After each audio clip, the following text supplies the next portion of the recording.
Okay, welcome back. We are going to run through the general epistles as the synopsis of the New Testament. Okay, so what are the general epistles? The Epistle of James, the 2 epistles of Peter, the 3 epistles of John, and the Epistle of Jude.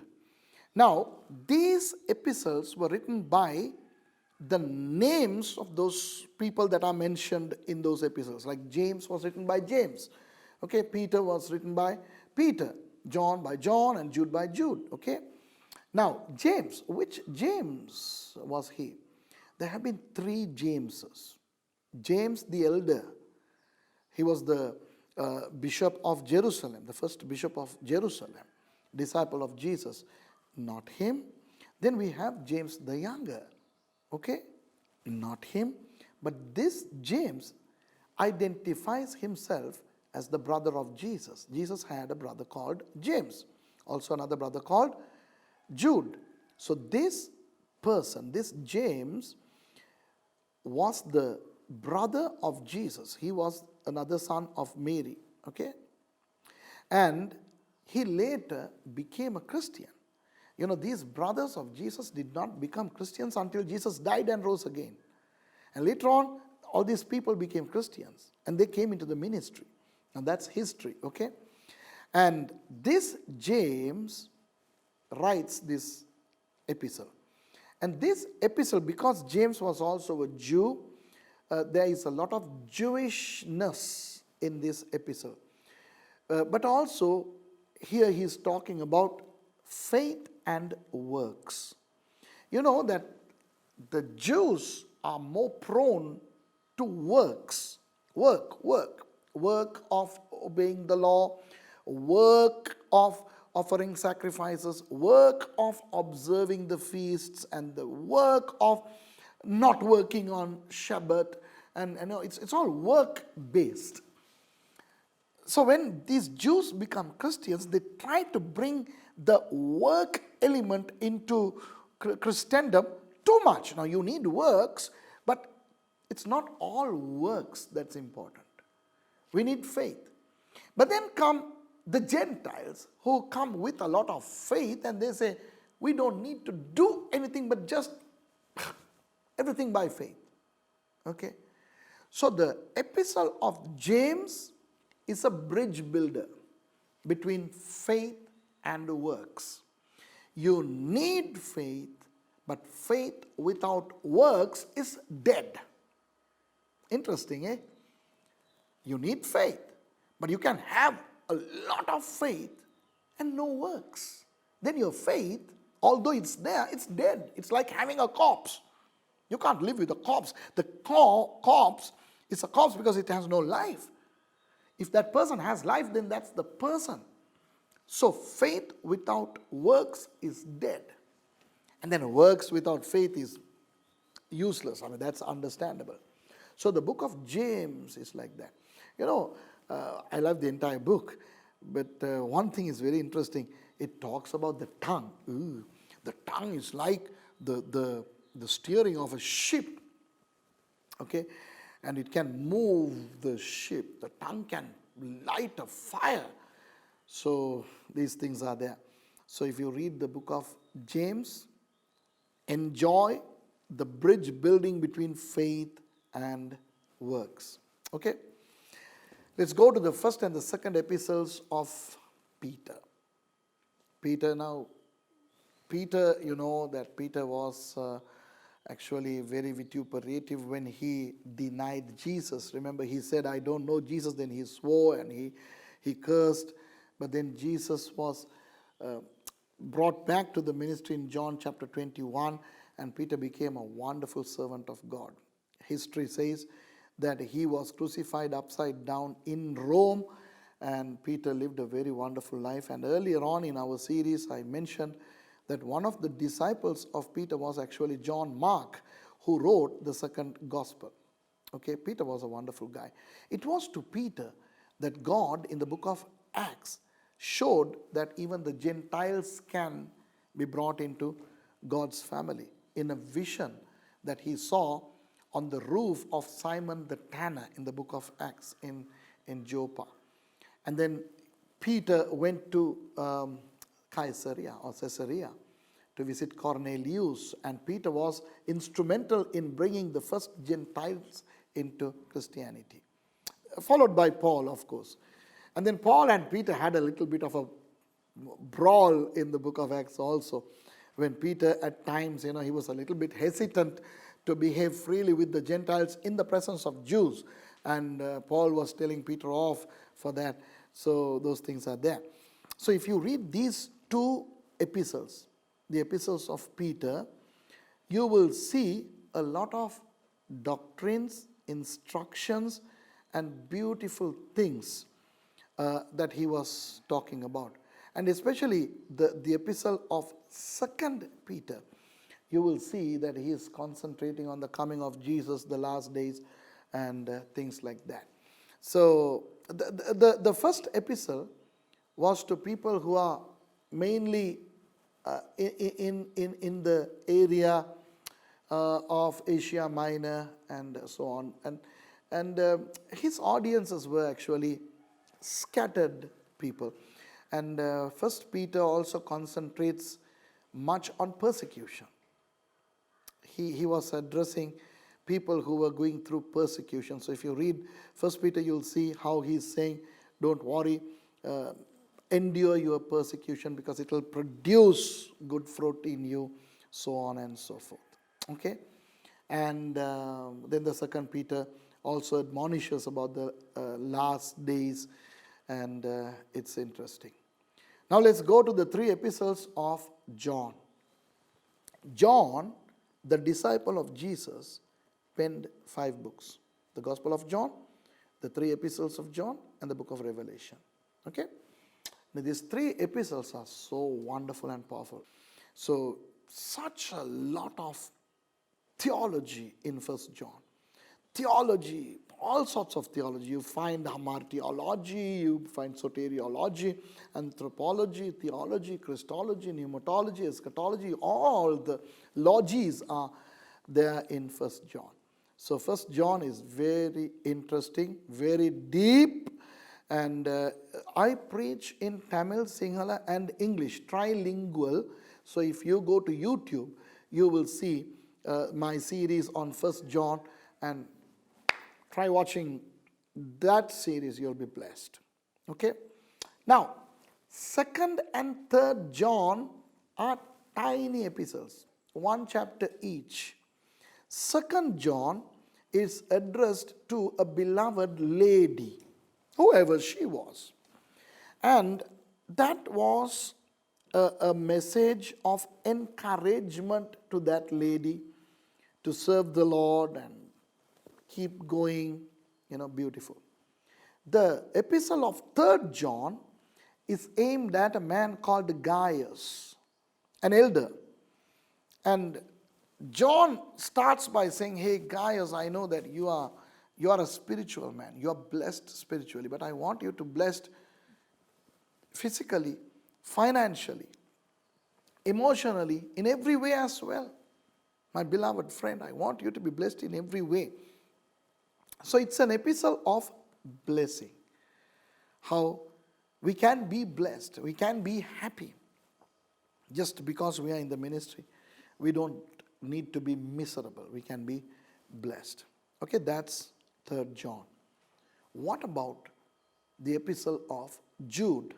Again, I have done 5 sermons on those 25 verses of the Epistle of Jude. Just 1 chapter, but it is attacking the heretics big time. Now there can be 2 kinds of heretics, my dear friends. Those who teach heresy. The first kind are blunt and open. You can recognize them and you know that they are teaching heresy. So you can have your antennas high to detect them and be careful with them. But Jude was not necessarily aiming at them. He was attacking the second group of heretics. Who are they? They are camouflaged heretics. They are in our churches. They are sometimes in our leaderships. They are so holy and they are so biblical. They are so wonderful, but they have crept through the sideways and they slowly inject heresy. You know, if you have, in Tamil they say, Oru kudam palukku oru tulli visham. If you have a whole pot of milk and all you have to do to contaminate is inject one drop of venom, poison into it, and the entire pot of milk turns to poison. So these heretics Jude is talking about, they come as non-heretics. They'll be apparently sound in their doctrine. They'll talk a lot about Jesus, apparently giving glory to Him. And their worship, their speaking in tongues, and their behavior so lovely, attractive. So we are sort of, magnetized to them. And during the course of their teachings, they will slowly inject the sugar-coated pill, and we will swallow it without knowing what's in there. And we will give in to those heresies. And that's what he is talking against. So read it. You may not necessarily understand it, but then we are there to help you, and we will unravel the mysteries and the embedded secrecies and paradoxes in those verses to explain. Okay? Friends, we've come to the 5th section, the last section. And that's what? Prophecy, the book of Revelation. The book of Revelation has 22 chapters and it's very hard to understand. But having said that, I want to tell you that if you are to understand the book of Revelation, you need to understand the Old Testament really well. Because, this is how I put it, the book of Revelation is an Old Testament book situated in the New. Okay? So you got to understand the metaphorical language, the symbolical expressions, and the way and style, the symbols, metaphors, allegories, allegorical expressions of the Old Testament. The symbolism, allegorical and metaphorical elements of the Old Testament need to be understood if you are to understand the book of Revelation. If not, you will not understand. Now, I would divide the book of Revelation into 2 parts. Now, when you deal with Revelation, you come across the preterists, the futurists, all these interpreters. Now, people are there in Christianity who are amillennialists, premillennialists, post-millennialists, okay, mid-tribulationalists, okay, and pre-tribulationalists, dispensationalists, all these technological terms to denote these interpreters. And if you ask me technologically, who are you, Suresh? I am a dispensational, pre-tribulational, pre-millennial rapture theorist. Well, it doesn't matter who you are, as long as we believe in the Bible, and the book of Revelation is very interesting. The book of Revelation suggests that we should read it. If we read it, we are going to be blessed. 1:3 says, he who reads it and he who hears it and he who does whatever is in it will be blessed. So just by merely reading the book of Revelation, you can be blessed, even if you don't understand. And if somebody reads it loud and if you hear it, you are blessed. And if you understand what it says and then you start doing the things therein, then you are blessed more. Now, how do I divide the book of Revelation into 2? The first 3 chapters and from chapter 4 to 22. The first 3 chapters pertain to things that have happened and that are happening and that will happen until the rapture. Okay? Chapter 4 all the way to 22, from the time the church is raptured all the way to the new heavens and the new earth. Now that's why I get perturbed when people try to associate things that are happening now to things that are found in Revelation after chapter 4. You know, when they burnt the Cairo Museum in Egypt, all of a sudden some people started to say, that's that pale horse in Revelation. Now we are faced with coronavirus. Right now, many nations are suffering because of coronavirus. And many people would want to call that as one of the plagues in the book of Revelation. No. We have seen the mad cow disease, BSC, remember? Then the bird flu, the swine flu, okay, and many viruses, that virus, this virus, HIV virus, and now it is coronavirus.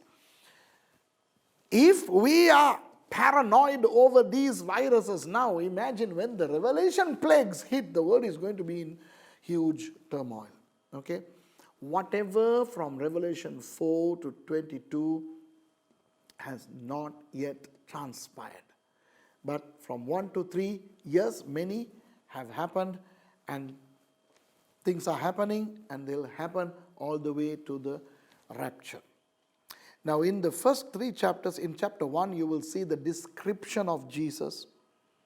John, who reclined on the side of Jesus, now this time falls at Jesus' feet as though dead to see Jesus in his glory now.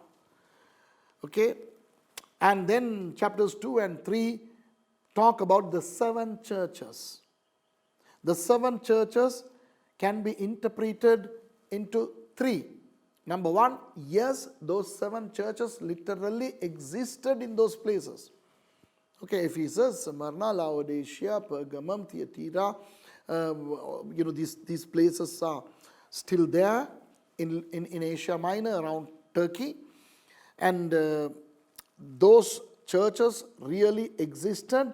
So the primary recipients were the leaders of those literal churches. Okay. The second thing is, these qualities of those 7 churches are found in all the churches in the world today.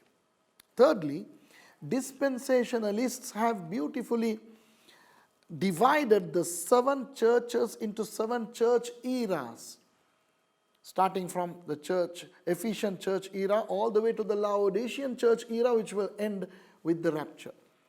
Now, I have taught this on YouTube. You can go to YouTube and you can start listening to my explanations on Revelation. And whatever you like to agree, you can agree and enjoy.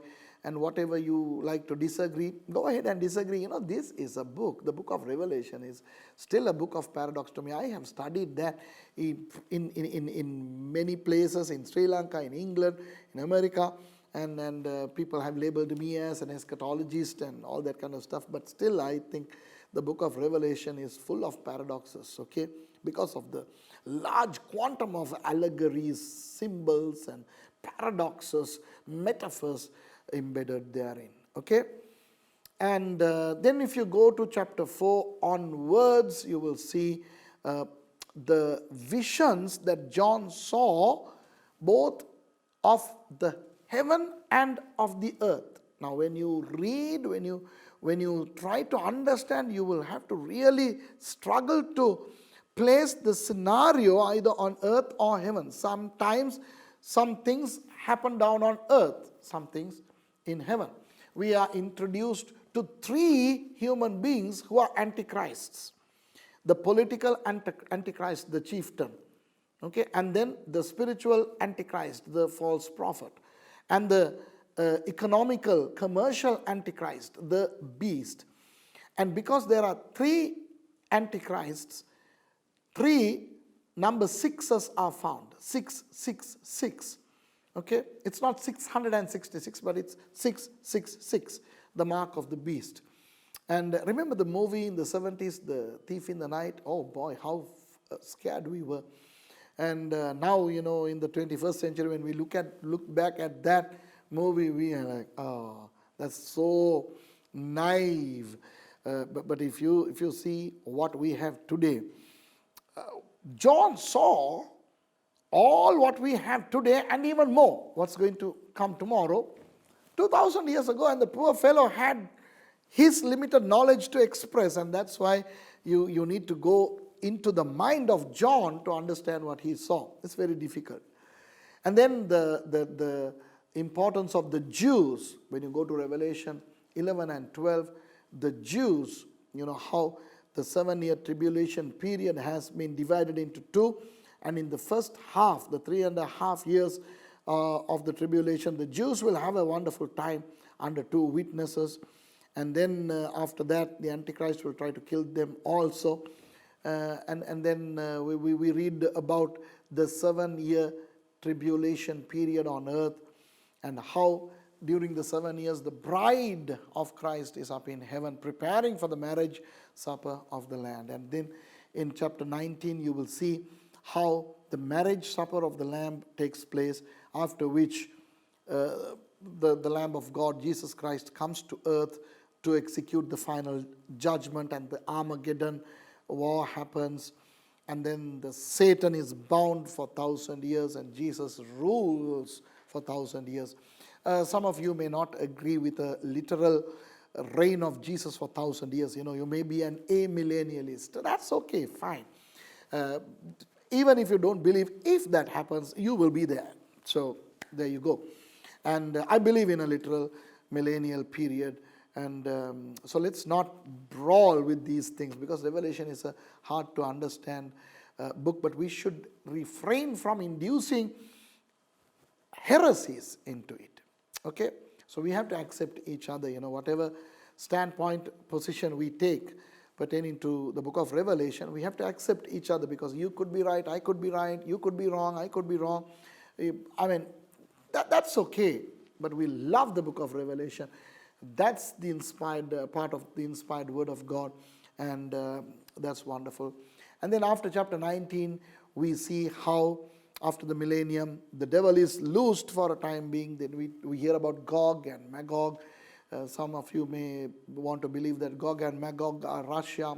I don't see that. Anyway, who cares? Okay, whatever it is, Gog and Magog comes against the war with Jesus, and then finally this heaven and this earth pass away, and God creates the new heaven and the new earth where we all are going to live. That's the 5th section. Okay, my friends, my New Testament synopsis comes to its end now.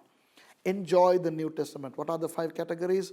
The first 4 Gospels. Okay, then history, the book of Acts.